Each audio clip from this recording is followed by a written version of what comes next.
Hello बच्चों, चलिए प्रश्न पढ़ते हैं। बिंदुओं ए -1, -3, 4 और बी 4, 2, -1 को मिलाने वाली रेखा एक्स जेड तल द्वारा किस अनुपात में व्यक्त होती है? विभाजन बिंदु के निर्देशांक भी ज्ञात कीजिए।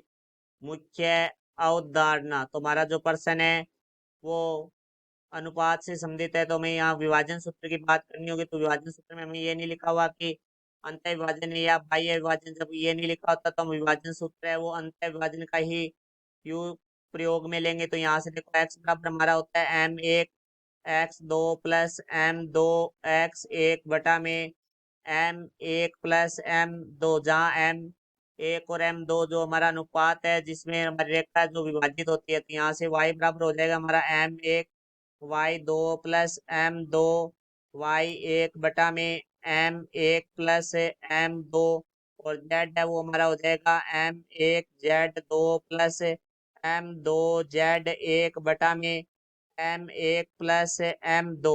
अब देखो हम तल के बारे में बात करते हैं। तो एक्स जेड तल में किसी बिंदु के निर्देशांक।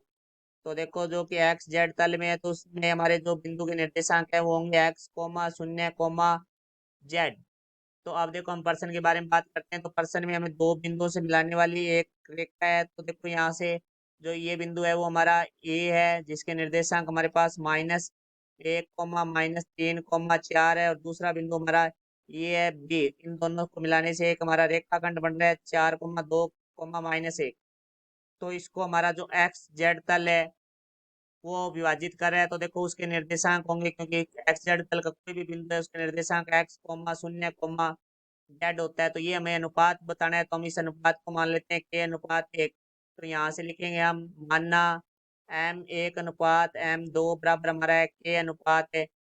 तो यहाँ से देखो जो हमारा y निर्देशांक 0 है, क्योंकि ये जो जिस अनुपात में विभाजित होते हैं वो बिंदु है जो इसको विभाजित करेगा। तो देखो वो बिंदु हमारे एक्स वाई और जेड होते हैं। तो यहाँ से y का मान हमारे पास 0 है, तो हम इस सूत्र में y की जगह 0 रखेंगे। तो यहाँ से आ जाएगा हमारे पास 0 बराबर M1 का मान है k, गुणा में हमारे पास जो y2 है उसका मान है 2, तो गुणा में 2 आ जाएगा, प्लस 1 गुणा जो हमारे पास y1 है, y1 का मान है वो -3 है, बटा में हमारा आ जाएगा k+1। तो k+1 भाग में दूसरी तरफ आके 0 से गुणा हो जाएगा, तो 0 गुणा k+1 तो बराबर आ जाएगा 2k प्लस -3 तो माइनस का 3 है, दूसरी तरफ आके प्लस का 3 हो जाएगा। यहाँ 0 को किसी भी संख्या से गुणा करते हैं तो 0 आता है, तो ये 0 हो गया, +3 बराबर 2k। तो 0 में 3 जोड़ेंगे तो हमारे पास 3 आएगा बराबर 2k। यहाँ से k का मान निकालेंगे तो हमारे पास आ जाएगा 3/2।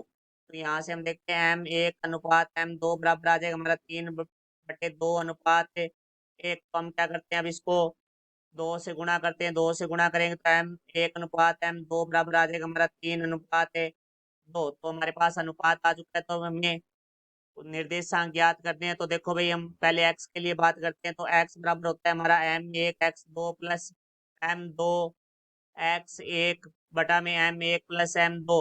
तो हम यहाँ मान रखेंगे इसके अंदर। तो देखो M1 का मान है वो हमारे पास है 3, गुणा में जो हमारे पास x2 का मान है वो है 4, प्लस M2 का मान है वो हमारे पास 2 है, गुणा में x1 का जो मान है वो हमारे पास है -1 है, बटा में हमारे पास आ जाएगा 3 प्लस 2। तो x बराबर हमारा आ जाएगा 4 3 12 माइनस, क्योंकि प्लस माइनस माइनस हो जाएगा, 2 को 1 से गुणा किया 2/3 और 2 5। तो x बराबर आ जाएगा 12 - 2 10/5। तो x का मान आ जाएगा हमारे पास 2। अब हम z के लिए बात करते हैं। तो z के लिए हमने मुख्य अवधारणा में लिखा है M1 z2 plus M2 z1 बटा में M1 प्लस M2। तो z बराबर हमारे पास आ जाएगा M1 का मान 3 है, गुणा में z2 का मान है वो हमारे पास -1 है, तो गुणा में -1 आ गया, प्लस M2 का मान 2 है, गुणा में जो हमारे पास है Z1 है, Z1 का मान है वो हमारे पास है 4 है, तो यहाँ 4 आ जाएगा, बटा में हमारे पास आ जाएगा 3 + 2। तो Z बराबर हमारा आ जाएगा, 3 को -1 से गुणा करेंगे -3, प्लस 4 को 2 से गुणा किया 8, बटा में 3 और 2 5। तो Z बराबर हमारा आ जाएगा 8 - 3 5, बटा में 5। तो Z का मान आ जाएगा हमारे पास है 1। तो हमारा जो अनुपात आया था वो तो आया था हमारा 3/2 2। उसके बाद हम बात करते हैं अब, जो हमें प्रश्न में पूछा गया था वो पूछा गया था विभाजन बिंदु के निर्देशांक। तो यहाँ से हम लिखेंगे विभाजन बिंदु के निर्देशांक। तो देखो भाई, हमने जो प्रश्न में लिए थे वो लिए थे x, 0, z। तो x का मान है हमारे पास 2, 0। फिर z का मान है हमारे पास 1। तो ये हमारे विभाजन बिंदु के निर्देशांक होंगे। ये हमारे प्रश्न का उत्तर हुआ। आशा करता हूँ समझ आया होगा। धन्यवाद।